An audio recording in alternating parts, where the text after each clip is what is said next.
Type ಮಾಡ್ಬೋದಿತ್ತಲ್ಲ, box type ಮಾಡ್ಬೋದಿತ್ತು ಅಲ್ವೇ? ಎಣ್ಣೆ ಡಬ್ಬ ಇಲ್ವೇ? ಆ ಎಣ್ಣೆ ಡಬ್ಬ ತರ ಯಾಕೆ ಮಾಡ್ಲಿಲ್ಲ ಇವರು? ಜೊತೆಗೆ ನೋಡ್ರಿ, ಈ ಸಿಲಿಂಡರ್ ಅಲ್ಲಿ ಮೇಲ್ಭಾಗದಲ್ಲಿ ರೌಂಡ್ ರಿಂಗ್ ಕೊಟ್ಟಿದ್ದಾರೆ ನೋಡಿ. ತಳಭಾಗದಲ್ಲಿ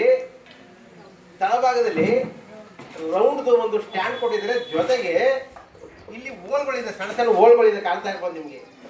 ಈ ಸಣ್ಣ ಸಣ್ಣ ಹೋಲ್ಗಳಿದೆ. ಯಾಕೆ ಕೊಟ್ಟರು?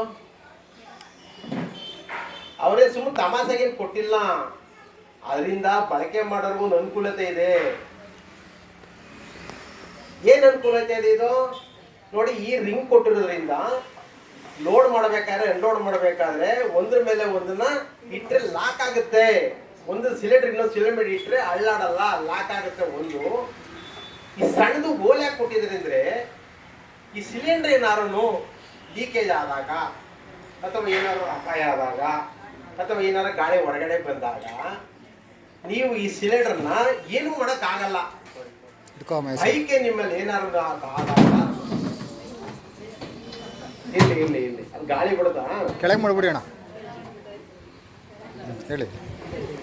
ಆದಾಗ ಇದಕ್ಕೆ ಏನಾದ್ರು ಒಂದು ಸರಳು ಅಥವಾ ಏನಾದ್ರು ಒಂದು ಕೊಡ್ತೇನೆ ಕಟ್ಕೊಂಡು ನಾವು ದೂರದಲ್ಲಿ ನಿಂತ್ಕೊಂಡು ದರ ಎಳ್ಕೊಂಡು ಹೋಗ್ಲಿ. ಯಾಕೆಂದ್ರೆ ಇದು ಕೊಕ್ಕೆ ಹಾಕಿದ ತಕ್ಷಣ ಏನಾಗುತ್ತದು, ಈ ತರ ಕೊಕ್ಕೆ ಇರುತ್ತಲ್ಲ, ಹಾಕಿದ ತಕ್ಷಣ ಏನಾಗುತ್ತೆ, ಲಾಕ್ ಹೋಗುತ್ತದು, ಕಳಕಳಿಗೆ ಆಗಲ್ಲ. ಅದು ಇಳ್ಕೊಂಡು ದರ ಎಳ್ಕೊಂಡು ಹೋಗ್ಲಿಕ್ಕೆ. ಓಕೆನಾ? ಇನ್ನು ಇಲ್ಲಿ ನೋಡ್ರಿ, ಸಿಲಿಂಡರ್ ಇದೆಯಲ್ಲ, ಈ ಸಿಲಿಂಡರ್ನ ನೇರವಾಗಿ ಯಾಕೆ ಮಾಡಿದ್ದಾರೆ?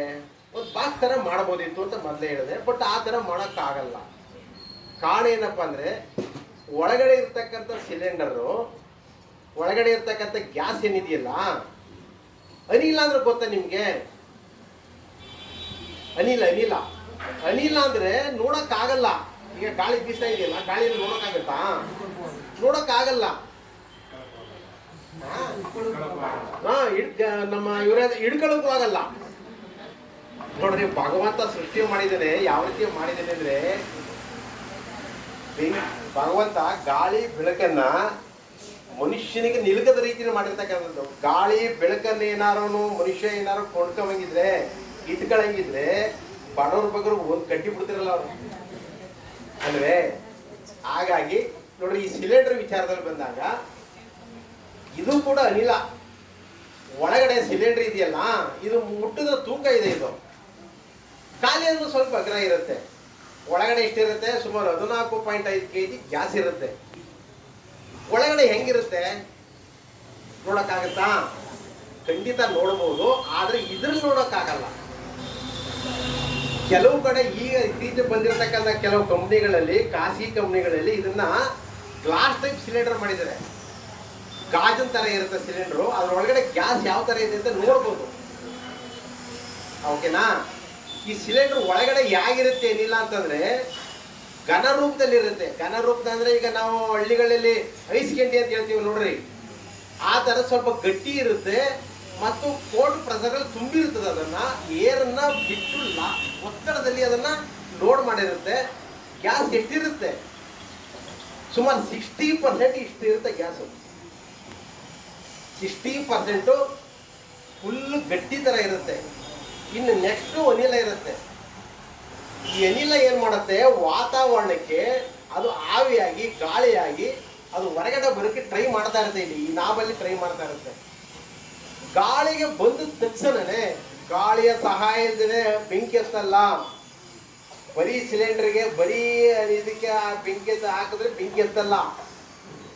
ಗಾಳಿನಲ್ಲಿ ಬೆರೆತಾಗ ಮಾತ್ರನೇ ಸಿಲಿಂಡರ್ಲಿ ಬೆಂಕಿ ನಮ್ಮ ಕಣ್ಣು ಕಾಣೋದು. ಓಕೆನಾ? ಈ ಬೆಂಕಿ ಕಾಣಬೇಕಾದ್ರೆ ನಾವು ಗಾಳಿಗೆ ಅದನ್ನ ವಿಲನ ಮಾಡಬೇಕು. ಅಂತ ಟೈಮಲ್ಲಿ ಮಾತ್ರ ಇದು ಕಾಣ್ತಕ್ಕಂಥದ್ದು. ಇನ್ನು ಈ ಇಲ್ಲಿರ್ತಕ್ಕಂಥ ಅನಿಲ, ಘನ ರೂಪದ ದ್ರವ ಇಲ್ಲಿ ಅನಿಲವಾಗಿ ಹೊರಗಡೆ ಇಲ್ಲಿ ಬಂದ ತಕ್ಷಣನೇ ಅದು ಬೆಂಕಿಯಲ್ಲಿ ನಾವು ಅಡುಗೆ ಮಾಡ್ಕೊಳ್ಳಿಕ್ಕೆ ಅಥವಾ ನಮ್ಮ ಉಪಯೋಗಕ್ಕೆ ನಾವು ಅದನ್ನು ತೊಡಗಿಸ್ಕೊತೀವಿ. ಇದರಲ್ಲಿ ಏನಾದ್ರು ನಿಮಗೆ ಅಪಾಯ ಆದಾಗ ಅಥವಾ ಕಷ್ಟ ಆದಾಗ ಅಥವಾ ಬೆಂಕಿ ಏನಾದ್ರು ಬಂದಾಗ ನೋಡ್ರಿ, ಇಲ್ಲೇ ನೀವು ಕೊಟ್ಟರೆ ಇಲ್ಲೂ ಕೂಡ ಬೆಂಕಿ ಎತ್ಕೊಂಡು ಉಳಿತದೆ. ಆದರೆ ಒಂದು ತಿಳ್ಕೊಡ್ರಿ, ಯಾವಾಗಲೂ ಅಷ್ಟೇ ಗ್ಯಾಸ್ ಬಂದ ತಕ್ಷಣನೇ ನಿಮಗೆ ಅಟ್ಲೀಸ್ಟ್ 4 ಅಥವಾ 5 ಇಂಚು ಅಂತರದಲ್ಲಿ ಬೆಂಕಿ ಉರಿಯೋದು. ಹೊರಗಡೆ ಬಂದ ತಕ್ಷಣನೇ ಅದು ಗ್ಯಾಸ್ ಹೊರಗಡೆ ಬಂದ ತಕ್ಷಣನೇ ಗಾಳಿ ಸಿಕ್ಕಲ್ಲ, ಅದಕ್ಕೆ ಆಮ್ಲಜನಕ ಸಿಕ್ಕಲ್ಲ. ಹಾಗಾಗಿ 3-4 ಸೆಂಟಿಮೀಟರ್ ಮೇಲೆ ಗಾಳಿ ಬೆಂಕಿ ಉರಿತಕ್ಕಂಥದ್ದು. ನಿಮ್ಗೆ ಆ ಥರ ಅಪಾಯ ಆದಾಗ ಯಾರು ಕೂಡ ಭಯ ಪಡುವಂಥದ್ದು ಅಥವಾ ಬಿಸಾಡಿ ಓಡುವಂಥದ್ದು. ಬೆಂಕಿ ಹತ್ಕೊಂಡಾಗ ನೀವು ಬಿಸಾಡೋದು ಅಷ್ಟೇ, ನೀವು ಏನು ಮಾಡಿದ್ರು ಬೆಂಕಿ ನಿಲ್ಸೋಕ್ಕಾಗಲ್ಲ. ಆದರೆ ಭಾಳ ಸುಲಭವಾಗಿ ನೀವೆಲ್ಲ ಈಗ ಯೂಟ್ಯೂಬ್ಗಳಲ್ಲಿ ನೋಡಿರ್ತೀರಿ, ಗ್ಯಾಸ್ ಸಿಲಿಂಡರ್ ಬೆಂಕಿ ಎತ್ಕೊಂಡಾಗ ಏನು ಮಾಡಬೇಕು ಅಂತ ಯೂಟ್ಯೂಬಲ್ಲಿ ಹೊಡೆದ್ರೆ ಫ್ರಾಕ್ಷನ್ ಆಫ್ ಸೆಕೆಂಡಲ್ಲಿ ಬರುತ್ತೆ, ನೀವು ನೋಡ್ಕೊಬೋದು. ಈಗ ನಮ್ಮ ಸರ್ ತೋರಿಸ್ಕೊಡ್ತಾರೆ, ನಮ್ಮಲ್ಲಿ ಅದೊಂದು ಪ್ರಾತ್ಯಕ್ಷತೆ ಇದೆ. ಭಾಳ ಚೀಲ ಮುಚ್ಚಿದ್ರ ಮುಖಾಂತರ ಅಥವಾ ಬಕೆಟು, ಭಾಳ ಚೀಲಕ್ಕಿಂತ ಭಾಳ ಈಸಿಯಾಗಿ ಮಾಡುವಂಥದ್ದು ಅಂದರೆ ಬಕೆಟು. ಈಗ ಚೀಲ ಬೇಗ ಸಿಕ್ಕಲ್ಲ, ಚೀಲಕ್ಕೆ ನೀರು ಹಚ್ಚಬೇಕು, ಸ್ವಲ್ಪ ಹಿಂಸೆ.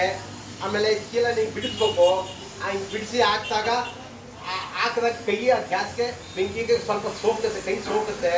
ಬಟ್ ಬಕೆಟ್ ಆದರೆ ಆ ಥರ ಇರಲ್ಲ. ನಿಮ್ಗೆ ಯಾವ್ದಾರು ಒಂದು ಬಕೆಟನ್ನು ಎತ್ತಿ ಮೇಲ್ಗಡೆ ಮುಚ್ಚಿಬಿಟ್ರೆ ಅಂದರೆ ಮುಗಿದೋಯ್ತು, ಆ ತಕ್ಷಣ ಕೆಟ್ಟೋಗುತ್ತೆ. ಅದು ಬಿಟ್ಬಿಟ್ಟು ನೀರು ಹಚ್ಚೋದು ಇನ್ನೊಂದು ಮತ್ತೊಂದು ಅದರಿಂದ ಏನು ಪ್ರಯೋಜನ ಇಲ್ಲ. ಜೊತೆಗೆ ಅಗ್ನಿನಂದಾಗ ಮೇಡಮ್ ಹೇಳುವಾಗ ನಿಮ್ಗೆ ಎಲ್ಲರೂ ಕೂಡ ಕೊಟ್ಟಿದ್ದಾರೆ, ಅದನ್ನು ಯಾಕೆ ಬಳಸಬೇಕು ಅಂತಂದ್ರೆ ಸಂಬಂಧಪಟ್ಟಂತ ಅವರು ಹೇಳ್ಕೊಡ್ತಾರೆ. ನಿಮ್ಗೆ ಅದ್ರ ಬಗ್ಗೆ ತಿಳ್ಕೊಂಡಿದ್ರೆ ಅದನ್ನು ಉಪಯೋಗಿಸ್ಬೋದು.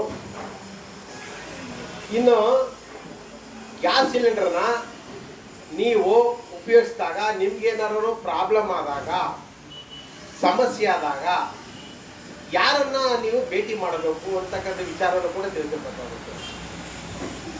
ಯಾರನ್ನ ಗ್ಯಾಸ್ ನಿಮ್ಮ ಮನೆಯಲ್ಲಿ ನಿಮ್ಮ ಗ್ಯಾಸ್ ಸಿಲಿಂಡರ್ ಉಪಯೋಗಿಸುವಾಗ ಏನಾದ್ರು ಅಪಾಯ ಸಂಭವಿಸಿದ್ರೆ ನೀವು ಭೇಟಿ ಮಾಡಬೇಕಾಗದ್ದು ರಾಜೇಶ್ವರಿ ಮೇಡಮ್ ಅಲ್ಲ, ಅಥವಾ ಪಕ್ಕದಲ್ಲಿರ್ತಕ್ಕಂಥ ಪೊಲೀಸ್ ಸ್ಟೇಷನ್ ಅಲ್ಲ.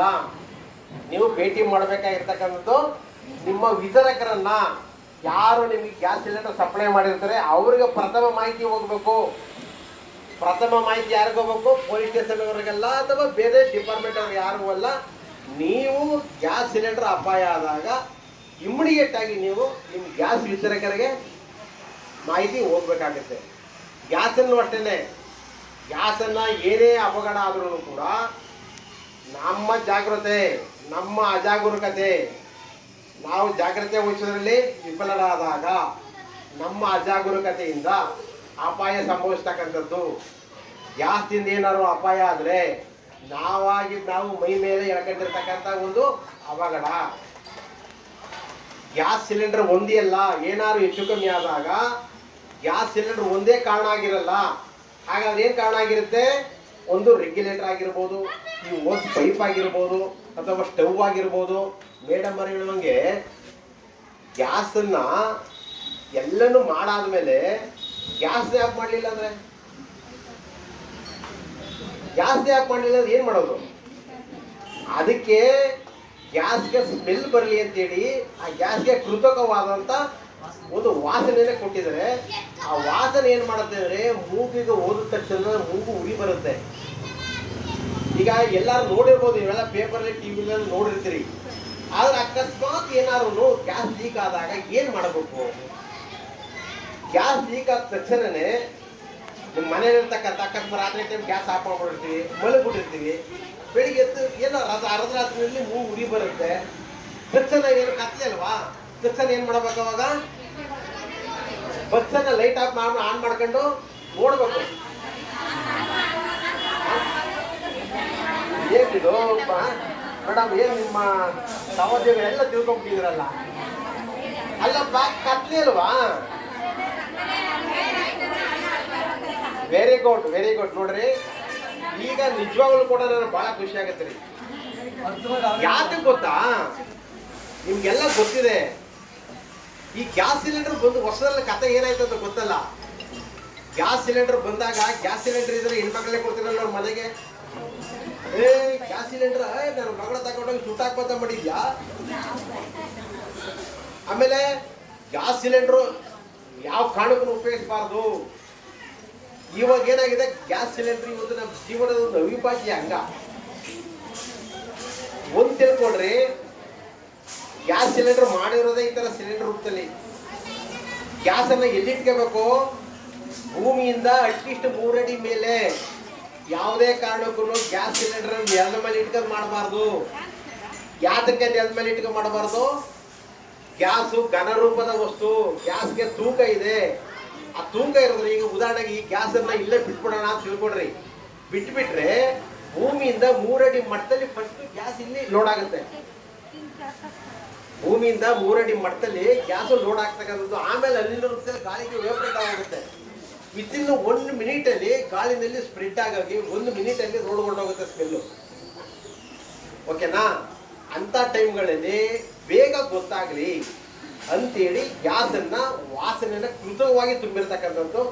ನಿಮ್ಗೆ ಆ ಥರ ಏನಾರು ಆದಾಗ, ರಾತ್ರಿ ಟೈಮ್ ಏನಾರು ಆ ಥರ ಆದಾಗ, ಅದು ಬೇರೆ ಸಮಯದಲ್ಲಿ ಆದಾಗ ನಾವು ಮಾಡಬೇಕಾದಂಥ ಕೆಲಸ ಏನು? ಯಾವುದೇ ಸ್ವಿಚ್ಗಳಾಗ್ತಕ್ಕಂಥದ್ದು, ಮೊಬೈಲ್ನು ಕೂಡ ಆನ್ ಮಾಡಬಾರ್ದು. ಮೊಬೈಲನ್ನು ಕೂಡ ಆನ್ ಮಾಡ್ಲಿಕ್ಕೆ ಹೋಗ್ಬಾರ್ದು, ಸ್ವಿಚ್ ಹಾಕ್ಲಿಕ್ಕೆ ಹೋಗ್ಬಾರ್ದು, ಬೇರೆ ಏನು ಮಾಡ್ಲಿಕ್ಕೆ ಹೋಗ್ಬಾರ್ದು. ನಾವು ಮಾಡಬೇಕಾದಷ್ಟೇ ಪ್ರಥಮವಾಗಿ ಮಾಡಬೇಕಾದ್ರೆ ಏನು ಮಾಡಬೇಡ್ರಿ, ಬಿಡ್ರಿ. ಕಿಟಕಿಗೆಲ್ಲ ಓಪನ್ ಮಾಡಿ ಸುಮ್ಮನೆ ಬಿಡ್ರಿ ಅಂತ. ಹೊರಗಡೆ ಇರ್ತಕ್ಕಂಥವ್ರು ಹೊರಗಡೆ ಕರ್ಕೊಂಡು ಹೋಗಿ ಒಂದು ಅರ್ಧ ಗಂಟೆ ವೆಯ್ಟ್ ಮಾಡಿರಿ. ಗ್ಯಾಸ್ ಎಲ್ಲ ತಾನಾಗಿ ತಾನೇ ಖಾಲಿ ಆಗುತ್ತೆ, ಗಾಳಿಯಲ್ಲಿ ವೇಪರೇಟ್ ಆಗುತ್ತೆ, ಗಾಳಿಯಲ್ಲಿ ಕರಗಿ ಹೋಗುತ್ತೆ. ಆನಂತರ ಏನು ಅವಘಡ ಆಗಲ್ಲ, ತೊಂದರೆ ಇಲ್ಲ. ಈ ನಾವೇನಾದ್ರು ಅಜಾಗರೂಕತೆಯಿಂದ ಈ ರೀತಿ ಈಗ ಸ್ವಲ್ಪ ದಿವಸದಲ್ಲಿ ನಮ್ಮ ತಲಗವಾದಿ ಒಂದು ಘಟನೆ ಆಯಿತು. ನಿಮಗೆಲ್ಲ ಗೊತ್ತಿದೆ ತಲಗವಾದಿ ಆದಂಥ ಘಟನೆ. ಅಂತ ಸುಖಿ ಸಂಸಾರ ಏನು ಅರಿವಿಲ್ಲದ ಸ್ವಿಚ್ ಹಾಕ್ಲಾಗಿ ಅದು ಅವಘಡ ಸಂಭವಿಸ್ತಕ್ಕಂಥದ್ದು. ಓಕೆನಾ? ಇನ್ನು ಅದು ಬಿಟ್ಟರೆ ಗ್ಯಾಸ್ನಿಂದ ಯಾವುದೇ ಥರದ ತಾನಾಗಿ ತಾನು ಸಿಡಿತಕ್ಕಂಥದ್ದಲ್ಲಿ ಯಾವುದೇ ಥರದ ಅಪಾಯ ಆಗಲ್ಲ. ನಾವು ಅನಾಹುತಗಳನ್ನ ಮೈ ಮೇಲೆ ಎಳಕಂತಕ್ಕಂಥದ್ದು. ಇನ್ನು ಮುಖ್ಯವಾಗಿ ಗಮನಿಸಬೇಕಾದ್ರೆ ಏನಪ್ಪ ಅಂದರೆ ಇನ್ಶೂರೆನ್ಸ್ ಬಗ್ಗೆ. ಗ್ಯಾಸ್ ಉಪಯೋಗಿಸ್ತಕ್ಕಂಥ ಪ್ರತಿಯೊಬ್ಬರು ಕೂಡ ಇನ್ಶೂರೆನ್ಸು ಆಟೋಮೆಟಿಕ್ ಆಗಿ ಆ್ಯಡ್ ಆಗಿರುತ್ತೆ. ನೀವು ಇನ್ಶೂರೆನ್ಸನ್ನು ಕ್ಲೈಮ್ ಮಾಡಬೇಕಾದ್ರೆ ನಾವು ಭೇಟಿ ಮಾಡಬೇಕಾದ್ರು ಮೊಟ್ಟ ಮೊದಲ ವರದಿ ಹೋಗ್ಬೇಕಾಗಿರೋದು, ಮೊಟ್ಟ ಮೊದಲ ಕಾಲು ಹೋಗ್ಬೇಕಾಗಿರೋದು ನಮ್ಮ ವಿತರಕರಿಗೆ. ನಿಮ್ಮಲ್ಲಿ ಯಾವ್ದಾರು ಆಗಿತ್ತಾ ಸುರೇಶು? ಭಗವಂತನ ದಯದಿಂದ ಯಾರೂ ಕೂಡ ಎಲ್ಲೂ ಕೂಡ ಆಗಿಲ್ಲ. ಇಡೀ ಪ್ರಪಂಚದಲ್ಲಿ ಗ್ಯಾಸ್ ಉತ್ಪಾದಕರು ಕೊಟ್ಟಿರ್ತಕ್ಕಂಥ ಸಂದೇಶ ಗೊತ್ತೇ? ಗ್ಯಾಸು ತಾನಾಗಿ ತಾನು ಸಿಡಿದ್ರೆ ಸರ್ಕಾರ ಇಡೀ ಪ್ರಪಂಚದಲ್ಲೇ ಎಲ್ಲೂ ಕೂಡ ಗ್ಯಾಸ್ ಸಿಲಿಂಡರ್ ತಾನಾಗಿ ತಾನು ಸಿಡಿದು ಪರಿಹಾರ ತೆಗೆದಿರ್ತಕ್ಕಂಥ ಉದಾಹರಣೆ ಯಾವುದೂ ಇಲ್ಲ. ಅಕಸ್ಮಾತ್ ಏನಾದ್ರು ಸಿಡಿದಿದ್ರೆ ಅದು ನಮ್ಮ ಅಜಾಗರೂಕತೆಯಿಂದ. ಹಾಗಾಗಿ ಗ್ಯಾಸ್ ಸಿಲಿಂಡರ್ ಬಗ್ಗೆ ಬಹಳ ಎಚ್ಚರಿಕೆ ಇರಬೇಕು, ಬಹಳ ಜಾಗೃತಿ ಇರಬೇಕು. ಇನ್ನು ಎಕ್ಸ್ಪೈರಿ ಡೇಟ್ ಬಗ್ಗೆ ನಾನು ನಿಮಗೆ ಹೇಳಲಿಕ್ಕೆ ಇಷ್ಟಪಡ್ತೀನಿ. ಹೇಳಿದಾರಾ? ಎಕ್ಸ್ಪೈರಿ ಡೇಟ್ ಬಗ್ಗೆ ಹೇಳಿಲ್ವ ನಿಮಗೆ? ಹೇಳಿದ್ದಾರೆ. Very good. ಎಕ್ಸ್ಪೈರಿ ಯಾವುದಕ್ಕೆ ಎಕ್ಸ್ಪೈರು? ನೋಡ್ರಿ, ಒಳಗಡೆ ಇರ್ತಕ್ಕಂಥ ಅನಿಲಕ್ಕೆ ಒಳಗಡೆ ಇರ್ತಕ್ಕಂಥ ಗ್ಯಾಸ್ಗೆಲ್ಲ ಎಕ್ಸ್ಪೈರು. ಈ ಸಿಲಿಂಡರ್ ಮ್ಯಾನುಫ್ಯಾಕ್ಚರ್ ಮಾಡಿದಾರಲ್ಲ, ಈ ಸಿಲಿಂಡರ್ಗೆ ಪ್ರತಿ 5 ವರ್ಷಕ್ಕೆ ಒಂದು ಸಾರಿ ಈ ಸಿಲಿಂಡರ್ನ ಪರಿಶೀಲನೆ ಮಾಡಬೇಕು.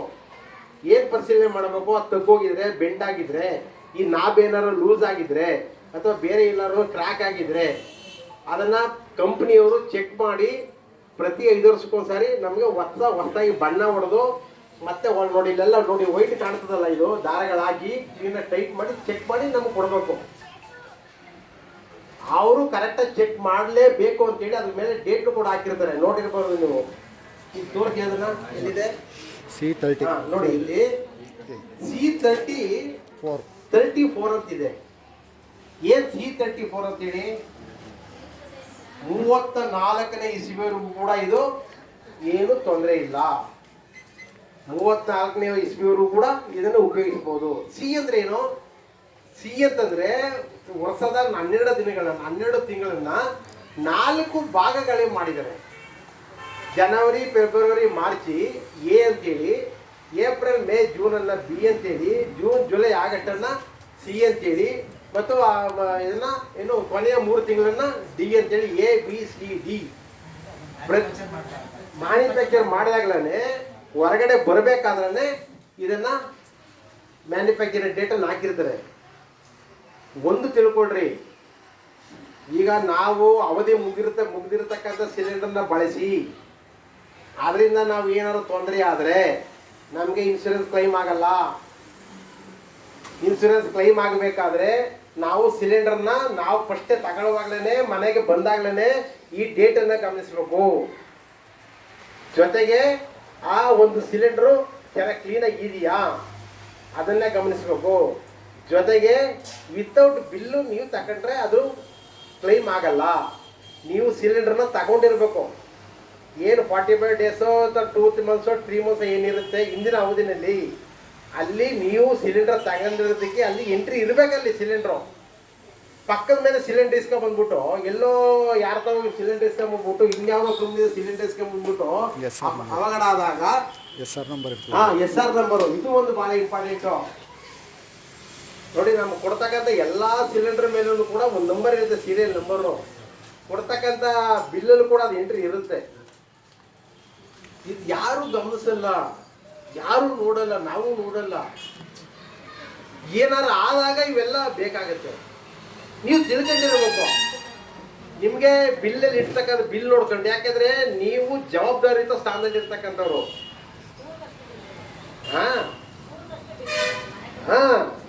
ಇಲ್ಲ ತಡ್ರಿ, ಭಾಳ ಚೆನ್ನಾಗಿ ಹೇಳಿದ್ರೆ ಮೇಡಮ್ ಅವರು. ಏನು ಹೇಳ್ತಾ ಇದ್ದಾರೆ ಗೊತ್ತಾ, ನಿಮ್ಗೆ ಕೇಳಿಸ್ತಿಲ್ಲ. ಸ್ಕೂಲ್ಗೆ ಅಷ್ಟೇ ಬಿಲ್ ಕೊಡೋದು, ಬೇರೆಯವ್ರು ಕೊಡಲ್ಲ ಅಂತೇಳಿ.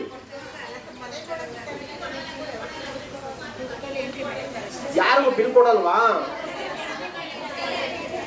Very good. ಓಕೆ, ಅವರು ಕೊಡಲ್ಲ. ಅವರು ಕೊಡಲ್ಲ.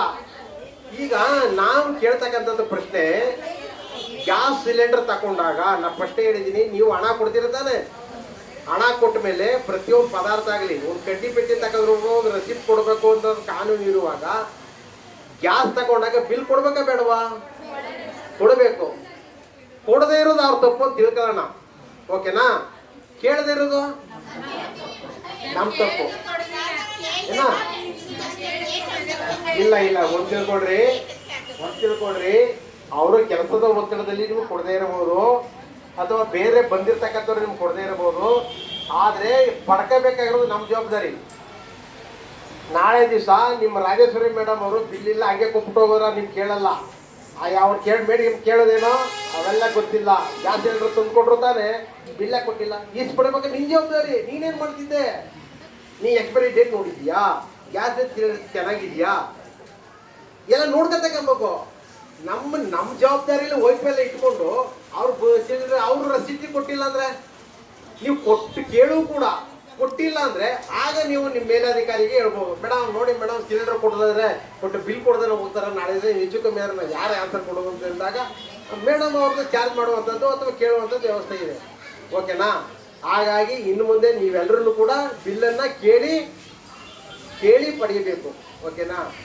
ಜೊತೆಗೆ ಸಿಲಿಂಡರ್ನ ಮನೆಗೆ ಬಂದಾಗ ಕಾನೂನು ನಮ್ಮ ಹಕ್ಕುಗಳು. ಈಗ ಸಿಲಿಂಡರ್ ಪಡಿಬೇಕಾದ್ರೆ ಗ್ರಾಹಕರಾಗಿ ನಮ್ಮ ಹಕ್ಕುಗಳು ಮತ್ತು ಜವಾಬ್ದಾರಿಗಳು. ಸಿಲಿಂಡರ್ ನೀವು ಯಾವಾಗ ತೂಕ ಮಾಡಿಸಿದ್ದೀರಾ? ತೂಕ ಮಾಡಿಸಿಲ್ಲ. ಯಾಕೆ? ಸುರೇಶ್ವರ ನಂಬಿಕೆ ಕರೆಕ್ಟಾಗಿ ಇರುತ್ತೆ ಅಂತಕ್ಕಂಥ ನಂಬಿಕೆ ದೊಡ್ಡದು. ಆದ್ರೂ ಕೂಡ ನೀವು ಕೇಳಿದ್ರೆ ಅವ್ರು ಖಂಡಿತ ತೂಕ ಮಾಡಿಕೊಡ್ತಾರೆ. ಹೌದಲ್ಲ? 100% ತೂಕ ಮಾಡಿ ಕೊಡ್ತಾರೆ. ಓಕೆನಾ? ಅದನ್ನ ನೀವು ಕೇಳಿ ಕನ್ಫರ್ಮ್ ಮಾಡ್ಕೊಬಹುದು. ಈಗ ಪ್ರತಿ ಸಾರಿ ತೂಕ ಮಾಡಿಸಿದ್ರು ಕೂಡ ನೀವು ಮಧ್ಯೆ ಒಂದು ದಿವಸ ಯಾವಾಗ ಒಂದ್ಸಾರಿ ಕೇಳಬಹುದು, ಡೌಟ್ ಬಂದಾಗ ಕೇಳಬಹುದು, ತೂಕ ಮಾಡಿ ಕೊಡ್ರಿ. ಓಕೆನಾ? ಜೊತೆಗೆ ಈ ಸಿಲಿಂಡರ್ ಜೊತೆಗೆ ಸಿಲಿಂಡರ್ ಒಂದು ಕರೆಕ್ಟ್ ಆಗಿದ್ರೆ ಸಾಲದ್ದು. ನಿಮ್ಗೆ ಹೇಳಿದ್ನಲ್ಲ, ಹೋಲ್ಸ್ ಪೈಪ್ ಇದೆಯಲ್ಲ, ಈ ಪೈಪು ಎಕ್ಸ್ಪೈರಿ, ಇದ್ರಲ್ಲೂ ಕೂಡ ಎಕ್ಸ್ಪೈರಿ ಡೇಟ್ ಇರುತ್ತೆ ನೋಡ್ರಿ. ಇದ್ರ ಮೇಲೆ ಆ ಡೇಟ್ ನೋಡ್ಬೇಕು. ಆ ಡೇಟ್ ನೋಡ್ಬೇಕಾಗುತ್ತೆ. ಆಮೇಲೆ ಇದನ್ನು ಕೂಡ ರೆಗ್ಯುಲೇಟರ್ ಇದೆಯಲ್ಲ, ರೆಗ್ಯುಲೇಟರ್ನು ಕೂಡ ಅದರಲ್ಲೂ ಕೂಡ ಡೇಟ್ ಇರುತ್ತೆ, ಇದನ್ನು ಕೂಡ ನೋಡ್ಬೇಕು. ಇದರ ಕಂಪ್ನಿ ವಾಪಸ್ ಕೊಟ್ಟರೆ ಅವ್ರು ಎಕ್ಸ್ಚೇಂಜ್ ಮಾಡ್ಕೊಡ್ತಾರೆ. ಪೈಪ್ನು ಕೂಡ ವಾಪಸ್ ಕೊಟ್ಟು ಎಕ್ಸ್ಚೇಂಜ್ ಮಾಡ್ಕೊಡ್ತಾರೆ. ಈಗ ನಮಗೆಷ್ಟು ಜವಾಬ್ದಾರಿ ಇದೆಯೋ ಆದ್ರೆ 2ರಷ್ಟು ಜವಾಬ್ದಾರಿ ವಿತರಕರಿಗೂ ಇರುತ್ತೆ. ನಮ್ಮ ಹಣಕ್ಕೆ ಸರಿಯಾದಂಥ ಸಿಲಿಂಡರ್ ಕೊಡ್ಬೇಕಾದ ಅವ್ರ ಜವಾಬ್ದಾರಿ. ನೀವು ಮೊದಲೇ ಹೇಳ್ದಂಗೆ, ನಾನು ಮಾಂಸ ಅಂಗಡಿನಲ್ಲೋ ಎಲ್ಲ ಹೋಟ್ಲಲ್ಲೋ ಗಲೀಜಾಗಿ ನೋಡಿ ಕೆಲಸ ಆಗಿರೋ ಸಿಲಿಂಡರ್ನ